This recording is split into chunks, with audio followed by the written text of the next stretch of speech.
புதிதாக தேர்ந்தெடுக்கப்பட்ட சென்னை பத்திரிகையாளர் மன்றத்தினுடைய நிர்வாகிகள் அனைவருக்கும் எங்களுடைய நல்வாழ்த்துக்களை தெரிவித்துக் கொள்கின்றோம்.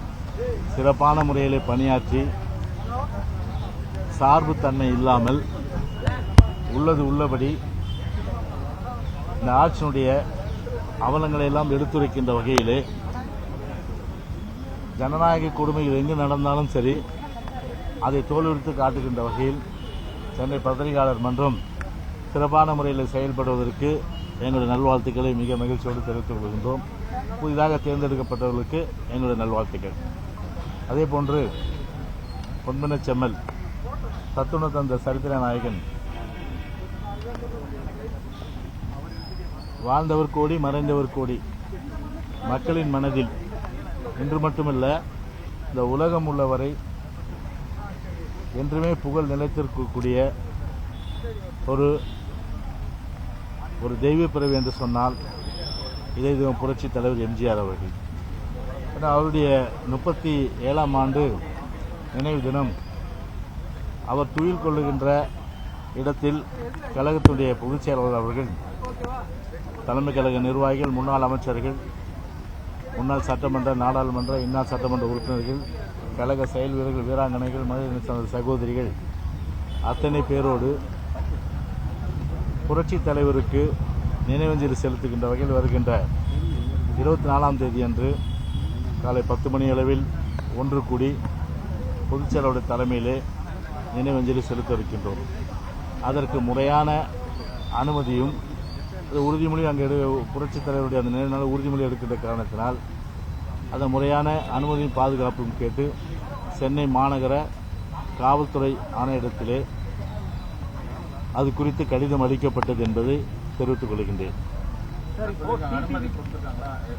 அது ஒவ்வொரு வருஷமும் அனைத்து இந்திய அண்ணா திராவிட முன்னேற்ற கழகத்தின் சார்பில் நினைவஞ்சலி செலுத்துகின்ற அந்த நிகழ்வுக்கு எல்லோருமே கழக பொதுச்செயலாளர் தலைமையில் செல்வோம். ஸோ அந்த வகையில் இது ஒரு வழக்கமாக அந்த தேதியில் நடைபெறுகின்ற ஒன்று. ஏன்னா அதற்கு அனுமதி கொடுக்கல எந்த பிரச்சனையும் இல்லை. சார், தொடர்ச்சியாக டிடிவி தினகரன், அண்ணாமலை உள்ளிட்டோர் அதிமுக குறித்து பல்வேறு கருத்துக்களை தெரிவித்து வராங்க. டிடிவி தினகரன் கூட மதுரையில் பேசும்பொழுது அதிமுக பாஜகவோட கூட்டணி வைக்கலன்னா அதிமுக அழிவு பாதைக்கு செல்லும்னு சொல்லியிருக்காரு. இதெல்லாம் எப்படி பாக்குறீங்க? அதாவது கூட்டணி குறித்து பொதுவாகவே பிஜேபி அல்லாத மற்ற கட்சிகள் அது எந்தெந்த கட்சிகள் எங்களோடு வருவது என்பது குறித்தெல்லாம் கட்சியை பொறுத்தவரை முடிவு செய்யும், பொதுச் செயலாளர் முடிவு செய்வார். அதுக்கு 15 மாத காலம் இருக்கின்ற நிலை. ஆனால் பிஜேபி பொறுத்தவரையில் பொதுச் செயலாளர் தெளிவுபடுத்திட்டார்.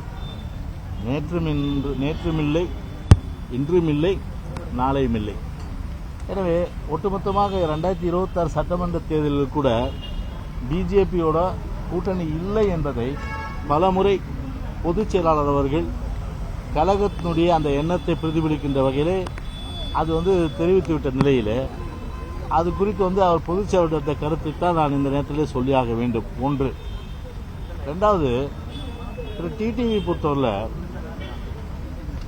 ஒரு தன்மானத்தை விட்டு எந்த அளவிற்கு அவர் மேலே அவர் மேலே அந்த வழக்குகள் போடப்பட்டு அந்த வழக்குகளிலிருந்து அவர் விடுவிக்கப்பட வேண்டும் என்ற வகையில் இன்னைக்கு பிஜேபி கிட்ட இன்னைக்கு சரண்டர் ஆயிருக்காரு. இன்னைக்கு பிஜேபி கிட்ட ஒரு சரண்டரான ஒருத்தர் அவரும் நீங்க பிஜேபிக்கு வாங்கன்னு சொன்னா அனைத்து இந்திய அண்ணா திராவிட முன்னேற்ற கழகத்தை பொறுத்தவரை ஒரு தன்மானத்தோடு இயங்குகின்ற இயக்கம்.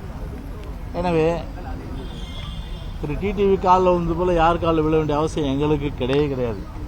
ஸோ அந்த வகையில் பார்த்தீங்கன்னா பொதுச் செயலாளர் எடுத்த கட்சியினுடைய நிலைப்பாடு பொதுச்செயலாளர் எடுத்தது அந்த நிலைப்பாடு தான் தொடரும். எனவே அதில் எந்த மாறுபட்ட கருத்தும் இல்லை என்றுதான் பொதுச்செயலாளர் இந்த கருத்தை நான் சொல்றேன். அமித்ஷா நேற்று நாடாளுமன்றத்தில் பேசும்பொழுது அம்பேத்கர் குறித்து பல்வேறு சர்ச்சைக்குரிய கருத்துக்களை தெரிவிச்சிருக்காரு. நீங்க எப்படி பாக்குறீங்க? அதாவது அந்த போற்றுதலுக்குரிய அம்பேத்கர் அவர்கள் இந்தியா முழுவதும் போற்றக்கூடிய ஒரு மாபெரும் தலைவர், அரசியலமைப்பு சட்டத்தை நம்முடைய நாட்டிற்கு அளித்தவர். இன்றைக்கும் இந்தியா முழுவதும் போற்றக்கூடிய ஒரு தலைவரை போற்றப்பட வேண்டும் ஒழிய அவருடைய புகழ் ஒரு சிறுமைப்படுத்துகின்ற எந்த ஒரு செயலையும் வந்து செய்யக்கூடாது. எனவே அப்படி வந்து ஒரு சிறுமைப்படுத்துகின்ற அந்த செயலை செய்தால் மக்களை பொறுத்தவரை நிச்சயமாக யார் அண்ணல் அம்பேத்கரை சிறுமைப்படுத்துகின்றார்களோ அவர்களை வந்து நிராகரிப்பார்கள். ஸோ அந்த வகையில் வந்து திரு அமித்ஷா அவர்களுடைய அந்த பேச்சு என்பது நிச்சயமாக வந்து பலதரப்பட்ட மக்கள் அவர்களெல்லாம் ஏற்றுக்கொள்ளாத ஒரு நிலையிலே அந்த கருத்தை பொறுத்தவரை அதனால் வந்து அவர்களுக்கு தான் வந்து பிஜேபிக்கு தான் வந்து பின்விளைவு அது கடுமையாக இருக்கும். அது KN நேரு ஒரு அறிக்கை விட்டிருந்தாரு, அதிமுகவை கடுமையாக சாடி உங்களுடைய பொதுச் செயலாளரை கடுமையான விமர்சனங்களை இது அறிக்கை விட்டிருந்தாரு. அந்த அறிக்கைக்கு நீங்க என்ன சொல்றீங்க? இல்லை, அதாவது பயம் என்ற அந்த ஒரு மையத்தை வச்சு சொன்னார் அவர். நான் என்ன சொல்கிறேன்னா, திமுக பொறுத்தவரை எப்போதுமே ரெட்டை நாக்கு. ஒரு திருச்சியில் நீங்கள் பார்த்துருப்பீங்க, நீங்கள் ஒரு டாட்டூவில் அந்த இடத்துல வந்து நாக்கை வந்து ரெண்டாக வெட்டி அது ஆப்ரேஷன் பண்ணாங்க. அது போலீஸ் எதாவது நடவடிக்கை எடுத்துட்டு அது விஷயம். ஆனால் ஆப்ரேஷன் பண்ணாமல் இந்த ரெட்டை நாக்கு இருக்குன்னா அது திமுகவுக்கு மட்டும்தான் ரெட்டை நாக்கு, வேறு எந்த கட்சிக்கும் கிடையாது. நேற்று ஒரு கொள்கை, இந்த ஒரு கொள்கை, நாளை ஒரு கொள்கை.